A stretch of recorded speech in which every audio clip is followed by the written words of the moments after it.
ക്രമസമാധാന നില തകർക്കാൻ ശ്രമിക്കുന്നവർക്കെതിരെ അതിശക്തമായ മുന്നറിയിപ്പുമായി തമിഴ്നാട് പോലീസ്. ക്രിമിനൽ പശ്ചാത്തലമുള്ളവരുടെ യോഗത്തിലാണ് ഉദ്യോഗസ്ഥർ വിട്ടുവീഴ്ചയില്ലാത്ത ഭാഷയിൽ താക്കീത് നൽകിയത്. ഗുണ്ടായിസവും സാമൂഹിക വിരുദ്ധ പ്രവർത്തനങ്ങളും തുടർന്നാൽ നിയമത്തിന്റെ ഏറ്റവും കടുത്ത വശങ്ങൾ നേരിടേണ്ടി വരുമെന്നും അത് കുടുംബങ്ങളുടെ സമാധാനം തകർക്കുമെന്നും പോലീസ് ഓർമ്മിപ്പിച്ചു. രാജ്യത്തെ ക്രിമിനൽ നിയമങ്ങളിൽ വന്ന മാറ്റങ്ങൾ ചൂണ്ടിക്കാണിച്ചാണ് പോലീസ് പ്രസംഗം ആരംഭിച്ചത്.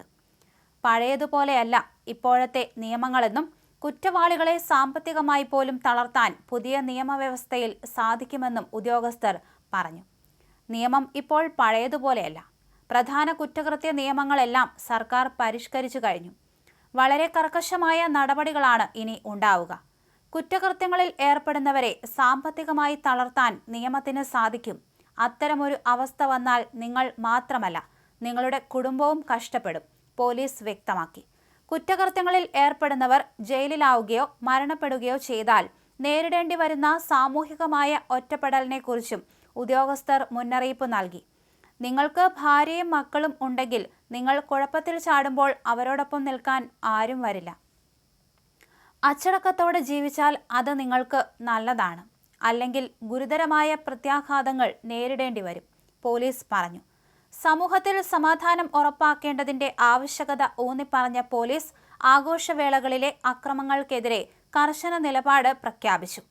മദ്യപിച്ച് തെരുവുകളിൽ വഴക്കുണ്ടാക്കുക, മറ്റുള്ളവരുടെ ഇടങ്ങളിലേക്ക് അതിക്രമിച്ചു കയറി ബൈക്ക് ഓടിക്കുകയോ അപകടങ്ങൾ ഉണ്ടാക്കുകയോ ചെയ്യുക, ജല്ലിക്കെട്ട്, ക്ഷേത്ര ഉത്സവങ്ങൾ, നൃത്തങ്ങൾ എന്നിവയ്ക്കിടയിൽ മനഃപൂർവ്വം സംഘർഷമുണ്ടാക്കുക, മദ്യപാന സദസ്സുകളിലെ തർക്കങ്ങൾ അടിപിടിയിലും വെട്ടിലും എത്തിക്കുക, ഇത്തരത്തിലുള്ള പ്രവർത്തനങ്ങൾ ഒരു തരത്തിലും അനുവദിക്കില്ലെന്നും ഇത് കുടുംബങ്ങളുടെ സമാധാനം കൂടി തകർക്കുമെന്നും പോലീസ് ചൂണ്ടിക്കാണിച്ചു. തിരുച്ചിറപ്പള്ളി ജില്ലയിലെ 30 ലക്ഷത്തോളം വരുന്ന ജനങ്ങളുടെ സമാധാനപൂർണമായ ജീവിതം തകർക്കാൻ ചുരുക്കം ചിലരെ അനുവദിക്കില്ലെന്ന് പോലീസ് പ്രഖ്യാപിച്ചു. ഇവിടെ കൂടിയിരിക്കുന്നത് ഒരു 300 അല്ലെങ്കിൽ 400 പേരാണ്. ജില്ലയിലെ 30 ലക്ഷം ജനങ്ങളുടെ സമാധാനം കളയാൻ ഈ 400 പേർക്ക് അവകാശമില്ല. നിയമത്തിന് മുന്നിൽ നിങ്ങൾ ഒന്നുമല്ല. ഒരു തവണ പാളിയാൽ നിങ്ങളുടെ ജീവിതം എന്നേക്കുമായി അവസാനിക്കും എന്ന വികാരനിർഭരമായ താക്കീതോടെയാണ് പോലീസ് പ്രസംഗം അവസാനിപ്പിച്ചത്. സംസ്ഥാനത്ത് കുറ്റകൃത്യങ്ങൾ കുറയ്ക്കുന്നതിന്റെ ഭാഗമായി പോലീസ് നടപ്പിലാക്കുന്ന സീറോ ടോളറൻസ് നയത്തിന്റെ ഭാഗമായിട്ടാണ് ഈ കർശനമായ ഇടപെടൽ. അതേസമയം വിജയ് അധികാരത്തിലേറിയതിനു പിന്നാലെ ഇത്തരത്തിലുള്ള പല പരിഷ്കാരങ്ങളും ഇനിയും ഉണ്ടാകും എന്നാണ് പ്രതീക്ഷിക്കപ്പെടുന്നത്. തമിഴ്നാട്ടിലുടനീളം ഇപ്പോൾ ഒരു ദളപതി സ്റ്റൈലിലാണ് കാര്യങ്ങളുടെ പോക്ക്.